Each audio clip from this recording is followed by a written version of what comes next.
discuter autour du handicap. Donc c'est des rencontres qui portent sur le handicap et finalement leur intégration dans la société, leur participation sociale. C'est une journée, enfin c'est 2 journées puisqu'il y a aujourd'hui, mardi, une conférence à l'UFR STAPS des Antilles et la Guyane et jeudi matin à 8h30 à la faculté de médecine, à l'amphithéâtre de la faculté de médecine. Et ces 2 journées ont pour but de finalement discuter des questions relatives aux personnes handicapées, de leur participation sociale et des questions de leur inclusion pleine et entière dans la société.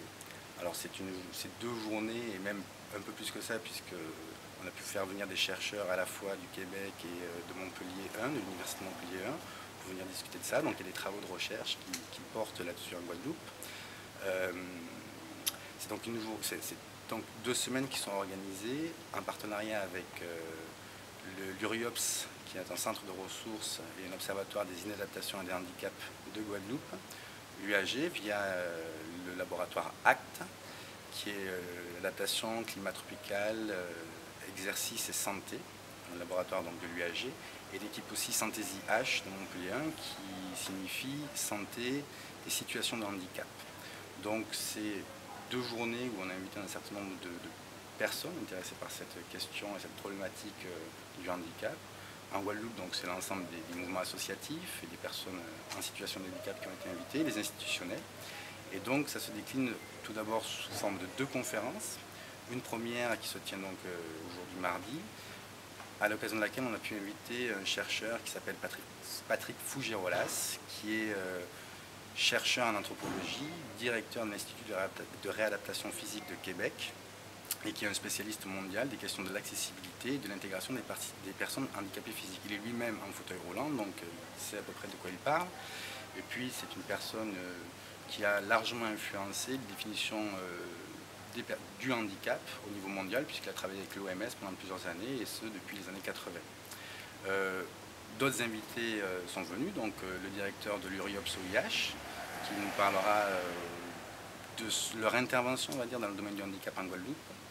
Et ensuite, on a fait venir 2 chercheurs de Montpellier, le professeur Anne Marcellini, qui est les plus spécialisée dans les questions de stigmatisation et de déstigmatisation et de participation sociale, donc des personnes handicapées, et qui traite cette question-là à travers leur accès aux loisirs sportifs et l'usage du sport dans les problématiques d'intégration sociale. Et ensuite, on pourra écouter Gaël Villouin, qui est lui un étudiant doctorant, qui travaille à la fois avec l'équipe Santaisie H et l'équipe ACT de l'UAG, et qui lui traite plus spécifiquement de la question de l'offre sportive en direction des personnes handicapées motrices en Guadeloupe. Jeudi, la journée est plutôt basée sur la question de l'accessibilité. Alors, l'accessibilité, elle est à la fois physique, mais aussi intellectuelle, et puis ça touche aux droits de la personne, finalement, à la connaissance, à la formation, etc. etc. Donc l'université est très intéressée à cette question-là, puisque la loi nous demande d'accueillir ces personnes et que ça fait participer, l'université doit participer et veut participer à cette question de l'intégration. Et donc jeudi matin à la faculté de médecine, les thématiques, il y aura toujours donc, sur l'accessibilité. Il va y avoir de nouveau Patrick Fougerolas qui fera une conférence plénière sur la question de l'accessibilité. Et ensuite, nous entendrons Madame Leblanc, Solange Leblanc, qui est la secrétaire de l'association Plaidoyer pour une Guadeloupe accessible à tous, qui va nous aussi discuter de son action qui a débuté au moins dans les années fin 70, début 80 en Guadeloupe pour l'intégration et la participation sociale des personnes handicapées. On a aussi la chance d'avoir la directrice de la maison départementale des personnes handicapées qui interviendra aussi et qui apportera un petit peu, on va dire, ses connaissances et puis nous expliquera un petit peu tout le travail que fait la MDPH, donc la maison des personnes handicapées, en Guadeloupe, en faveur de ces personnes-là. On aura aussi l'occasion d'écouter M. Janqui, qui est le professeur et le vice-président du pôle universitaire de Guadeloupe, qui viendra, on va dire, introduire cette conférence, ainsi que Madame Figuière, qui est la vice-présidente de l'URIOPS OIH. Okay. Et est-ce que vous êtes en mesure de nous donner une sorte de bilan, d'état des lieux plutôt, sur l'accessibilité des handicapés en Guadeloupe?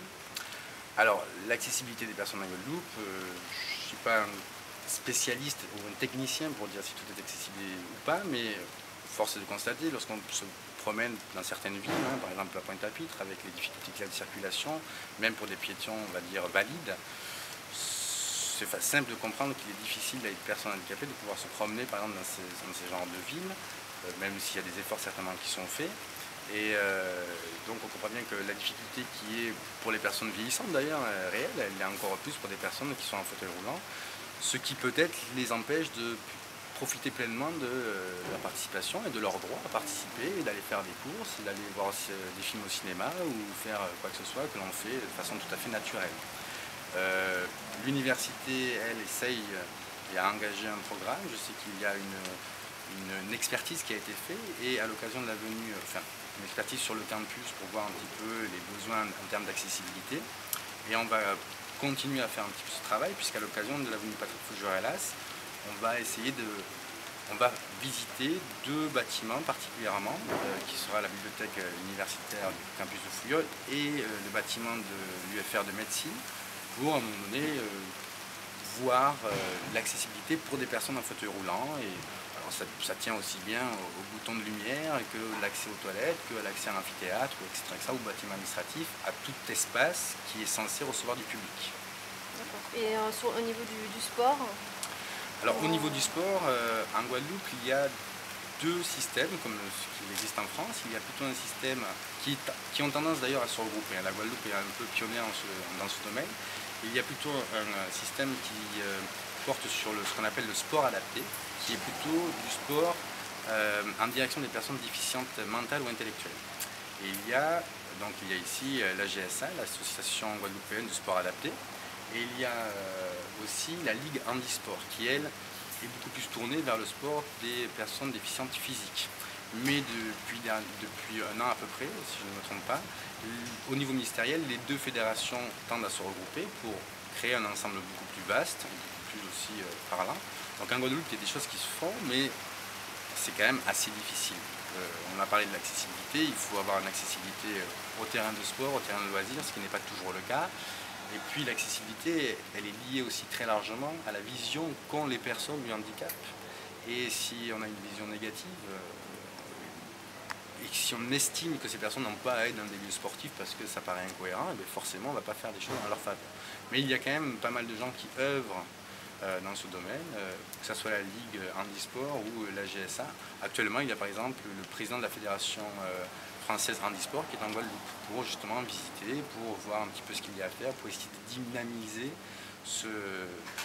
cette action-là. Jean Rosier et le président de la Ligue Handisport travaillent aussi dans ce sens-là pour essayer d'amener le plus de personnes en déficience physique, voire et mentale et intellectuelle, vers les activités physiques, qui sont des activités qui sont très importantes en termes justement de changement d'image de la personne. Parce que lorsque l'on voit une personne déficiente faire du sport, on ne voit pas une personne déficiente, on voit un sportif. Donc ça change pas mal de choses.